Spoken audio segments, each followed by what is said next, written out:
Hello, and welcome to A Creepy Story for You, where you will hear the scariest stories from all over the internet. If you like the channel, make sure to hit that like and subscribe button, and don't forget to ring that notification bell to keep you informed. Now, let's get right into it, buckle your seatbelts, and enjoy the ride.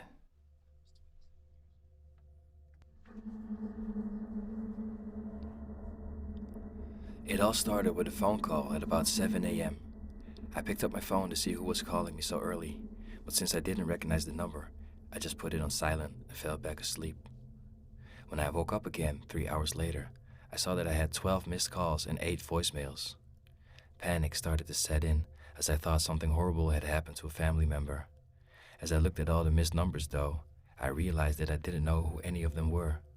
I thought that was really strange, since if something bad had happened to a family member, I should at least recognize one of the numbers.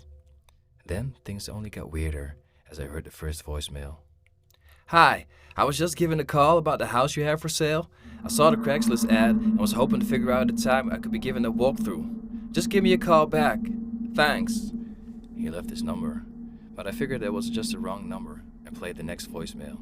Yeah, hi. I was calling about the house for sale on Craigslist. If you could give me a call back, I'd really like to know some more about those murders before I take a walkthrough. Thanks, and have a nice day. After hearing the second voicemail, I was really starting to wonder what the hell was going on. The other 6 voicemails were all pretty much the same, inquiring about setting up a walkthrough and wanting to know about the murders. After I finished listening to the last one, I needed to find out what the fuck was going on. I called the last number to leave a voicemail, and the woman answered. When I asked her about the house she was calling about, she said there was an ad on Craigslist offering a house for dirt cheap, but it was only so cheap because the post said that a couple had been murdered in the house. I asked her if she could text me the link, and she assured me that she would. About 2 minutes later, my phone buzzed, and I saw her number pop up on its screen. I had no idea what was in store for me by clicking on that link. When the webpage opened, the coldest chill I have ever felt shut down my spine. What I saw was a picture of my house on a Craigslist for sale ad. What made it worse was that the pictures had been taken within the last week. You could see the pumpkin that I carved last week, for fuck's sake. Then I read the posting description. It said, I have this sweet little home I am putting up for sale. It is located in town, just a hop, skip, and jump away from the city. Enjoy all the seclusion and privacy that this house will bring you. My asking price, $25,000. Disclosure. There is a reason I am asking basically nothing for this house. The precious couple who lived there, a young man and woman, were murdered in the house a year ago. I figure I will get it out of the open now so that I'm only contacted by people who are not bothered by this. Don't let this little mishap dissuade you though. The neighborhood is very safe, I promise. You can call, and my name was listed, at any time, day or night. I never sleep, and we can set a time to take a walkthrough of the house. My number was also listed.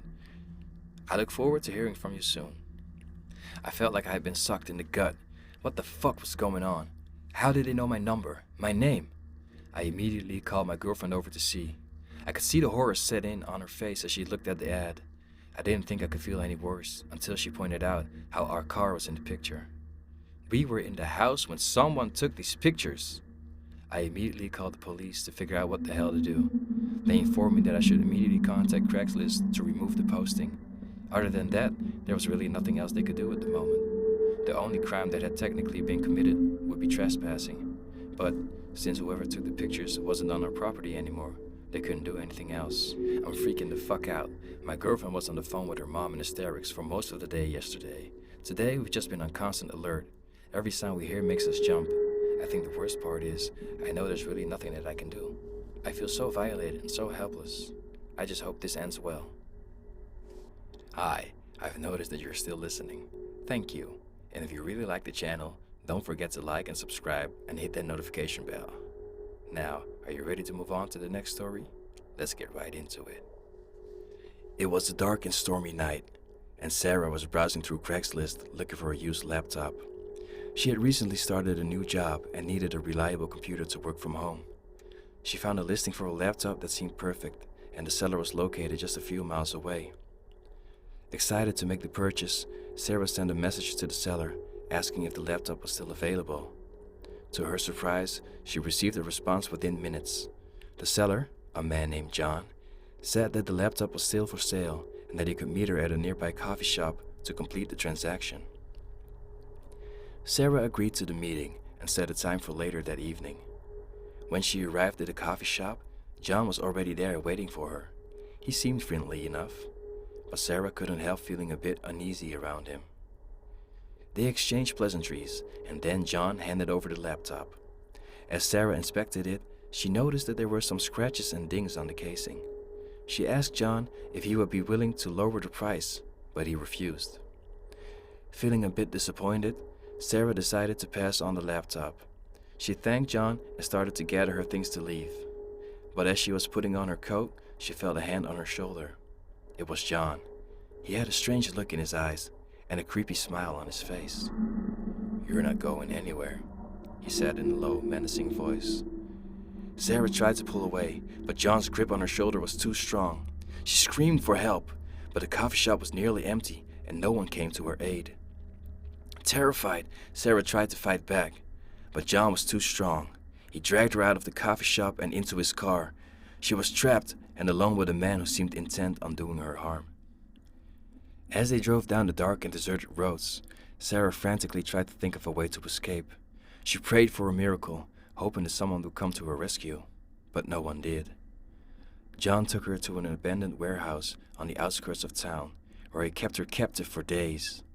She was tortured and abused, and she thought she would never make it out alive.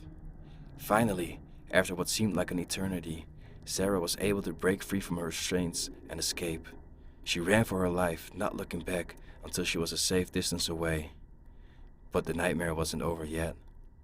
Sarah had to live with the trauma of her experience for the rest of her life, haunted by the memory of the man she met on Craigslist, who turned out to be her worst nightmare.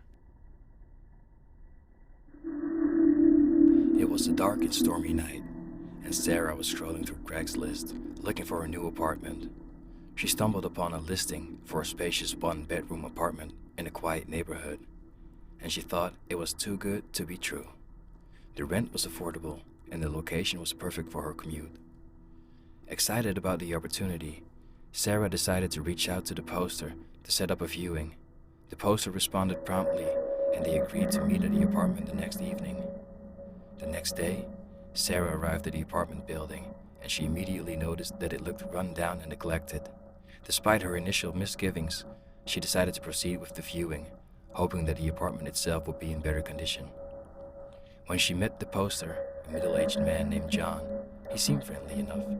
He led her up the rickety stairs to the apartment, and Sarah couldn't help but notice how quiet the building was. She didn't see or hear any other tenants. Once they arrived at the apartment, John gave her a tour. Sarah was pleasantly surprised by how spacious and bright the apartment was. But as they moved from room to room, Sarah started to feel uneasy. There was something off about John's demeanor, and she couldn't quite put her finger on it. At one point, Sarah asked John about the previous tenant, and he hesitated before answering. He told her that the tenant had left abruptly and that he didn't know much about them. Suddenly, Sarah heard a noise coming from one of the other rooms. It sounded like someone was moving around. John tried to brush it off, saying it was probably just the wind, but Sarah wasn't convinced. As they were wrapping up the tour, Sarah noticed that one of the windows in the living room was boarded up from the outside. When she asked John about it, he told her that it was to keep out intruders, but Sarah couldn't shake the feeling that there was something sinister going on. She thanked John for the tour and made a hasty exit. As she was leaving the building, she heard footsteps behind her. When she turned around, she saw John standing at the top of the stairs, watching her.